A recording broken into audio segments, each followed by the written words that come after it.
Los Angeles Lakers have officially won 8 straight games for the first time since 2020, the season they won the NBA championship, and suddenly, with Luka Doncic and a spry LeBron James, LA has become a nightmare for opposing teams. With Anthony Davis on this roster, no one was really giving the Lakers much hope when it came to winning an NBA championship. But now, with Luka, some have gone the complete opposite way. Many are questioning if anyone, including the Oklahoma City Thunder, can take down this Lakers squad in a 7-game series because LeBron has seemingly reached his 5th prime. Listen to this because this is truly insane. Post All-Star break, LeBron is averaging 29 points, 10.1 rebounds, and 6.1 assists per game. At the age of 40, on the stat sheet, LeBron is playing at just as high of a level as he's played at the absolute apex primes of his career. Prime number 1, 2009 LeBron won his first MVP at the age of 24. In that year, he led a 66-win Cavs team while averaging 28.4 points, 7.6 rebounds, and 7.2 assists per game. Then in 2012, prime number 2, LeBron won his 3rd MVP in his first title season with Miami. This was after his short-lived villain arc, in a year where he averaged 27.1 points, 7.9 rebounds, and 6.2 assists per game at the age of 27. In 2016, prime number 3, LeBron brought Cleveland the title they were waiting for, and in that season, he averaged 25.3 points,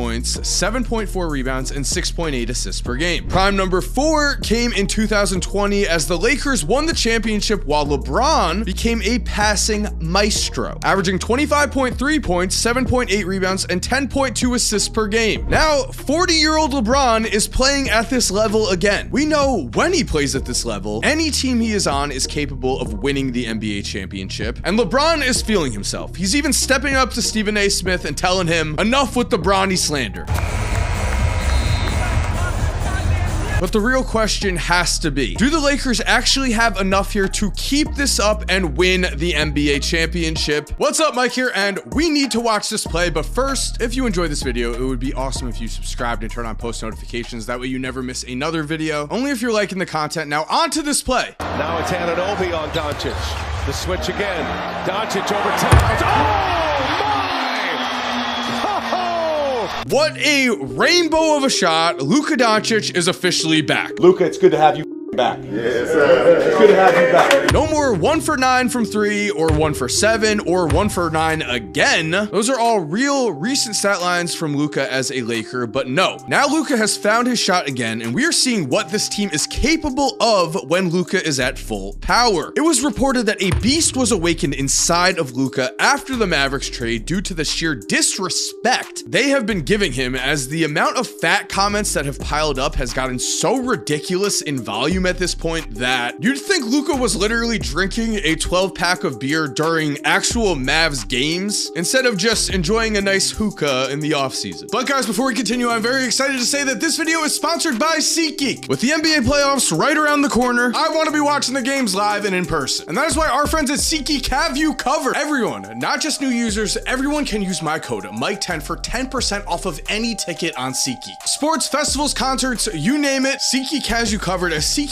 also rates tickets on a scale of 1 to 10. Green being good, red being bad, so look for those green dots. And no matter how many times you have bought tickets before, again, using code Mike10 is going to get you 10% off of your order. So what are you waiting for? Open your SeatGeek app, use my code Mike10, and get 10% off of your order right now, because this offer is only available for a limited time. That is code Mike10 for 10% off at SeatGeek. Thank you again to SeatGeek for sponsoring today's video, and now let's get back into today's video. Because this beast has awakened, the world has seen it. Luka is already looking much more skinny, and his numbers recently have painted a dangerous picture for other teams. In his first 3 Lakers games, Luka was struggling. He averaged 14.7 points, 6.7 rebounds, and 5.3 assists per game. His head was clearly out of it. He thought he was going to be in Dallas for the rest of his life. In those 3 games, he shot 35.6%, and the Lakers lost 2 of them. Since those losses, the Lakers have won every single game Luka has played with them, and in those 7 straight wins, Luka has averaged 27.7 points, 8.7 rebounds, and 9.3 assists per game. Luka has even averaged over 2.4 steals a game during this stretch. A beast has truly been awakened. But the thing is, the Lakers are stepping up as a team. This goes beyond just LeBron and Luka. I want to highlight just how important Jackson Hayes has become. Because when the Lakers traded Dalton Knecht for Mark Williams, everyone was ecstatic. LA had the center they needed, and there was good reason to think that. Mark Williams is averaging 15.5 points and 9.9 rebounds per game this year on 58.5% shooting. He seemingly was addressing LA's biggest need. But then came the mysterious decision by the Lakers doctors to fail Mark Williams during his physical with the team, thus voiding the trade. And I say this is mysterious because one, this almost never happens, and two, Shams later reported, quote, "The overwhelming sentiment after conferring with multiple nationally recognized doctors is that the Los Angeles Lakers should not have failed Mark Williams on his physical." This is interesting. Was this Mark Williams' agent just trying to save his client's value when it comes to his next new contract? Or did the Lakers have second thoughts and thought they were overpaying and wanted Dalton Knecht back? We do not know for sure right now. Maybe we'll never know. We do know that the Lakers surrounding LeBron and Luka with shooters has been incredible. And I want to give a huge shout out to Dalton Knecht, because being traded and then being sent back to the team that traded you is an uncomfortable and awkward situation, to say the least. Despite this, Dalton has shown just how much of a pro he is recently. In his last 3 games, he's averaging 14.3 points per game. He is fitting in perfectly to a system that has been created by JJ Redick, where LeBron and Luka and Austin Reeves are the primary ball handlers. And then the Lakers just have spot-up shooters and Jackson Hayes, creating impossible situations for other opponents. So let's talk about Jackson Hayes, because when the Mark Williams trade did fall through, people thought that the Lakers were going to be in serious trouble at the center position until Jackson Hayes has stepped up tremendously. Jackson Hayes is certainly showing us what the Luka Doncic effect can do for a big man, but I also want to give credit to Jackson Hayes himself. Hayes is playing with high energy. He is making the right reads and decisions on the court. He is playing within himself and within his role perfectly. Notably, he has become the ultimate lob threat. When LeBron or Luka drives to the basket, the defense again is in an impossible situation. If you don't help on LeBron or Luka, you are going to watch as they make you pay in the form of a bucket. If the center helps, now we have a lob to Jackson Hayes for an easy dunk seemingly at will. And if a wing defender helps, well, the Lakers have shooters all around, wide open 3, Mike Breen, bang. Huge credit to Jackson Hayes though, because again, he is playing his role perfectly. We are going to look at the Knicks game alone, where we saw every single possible sequence as to why the Lakers can be truly unguardable with 2 perimeter players in LeBron and Luka that demand either help defense or a straight up double team every single time they have the ball. We're just going to focus on Luka here. So against the Knicks, we begin with this play where Hayes sets a screen and the Knicks do not throw a double team at Luka. That means at the top of the key, we have a signature step back 3, jumping all the way to the 4th quarter. Luka rejects the Jackson Hayes screen, shows patience on the drive, and Cat has no idea what to do, because if he helps, the lob is coming. So Luka ends up with a big body fall away jumper on an all defensive player in Mikal Bridges, showing that if you do not send help at Luka, he's scoring on you. And you could put LeBron in this exact same situation. This is why the Lakers are so dangerous. Their offense is a pick your poison situation, because now we watch with 5 minutes left in the 4th quarter, Cat does help, and immediately there's the lob to Jackson Hayes. How do you stop this? Maybe you try helping with your wings. Well, here off of a Jackson Hayes handoff, Josh Hart collapses, and then Luka finds LeBron in the corner for an easy 3. And I say easy only because of just how easy Luka makes this look. As a bonus here, watch as LeBron finds Hayes out of a pick and roll, and Jackson ends up throwing it to the corner, finding a wide open 3-point shooter for an absolutely beautiful play. If Jackson Hayes can continue to play like this, the Lakers are going to be really tough to take down in 7 games, because their offense really is that overpowered. Let's remember, Luka just got here. He's still getting used to his teammates, but everyone is stepping up on this Lakers team. Huge shout out here to JJ Redick, who looks like a coach of the year candidate at this point, as on top of their insane offense, the Lakers defense has been absolutely dominant as well. Los Angeles has suddenly become one of the top defensive teams in the entire NBA efficiency wise over the last 20 games, as without Anthony Davis, you'd think this team would slip on the defensive end, but instead, everyone is playing their role, and LA has been executing JJ Redick's plan to perfection. The Lakers are purposely forcing players away from the middle of the court in order to prevent easy drives to the basket, as they don't have Anthony Davis to protect the rim anymore. But what they do have is a peel switching system that has been working incredibly. Peel switching is a concept that simply means Whenever anyone on your team is beat off the dribble, the nearest defender picks that ball handler up. This is a simple concept in theory, but extremely hard to execute, because if everyone is not on the same page, if just one guy makes the wrong read, your team is going to give up a wide open shot. But the Lakers have proven that they have this down, and JJ has proven he can put together both an offensive and defensive game plan that the players not only respect, but execute with high energy, with high focus. LeBron on the defensive end looks more locked in than he has in the last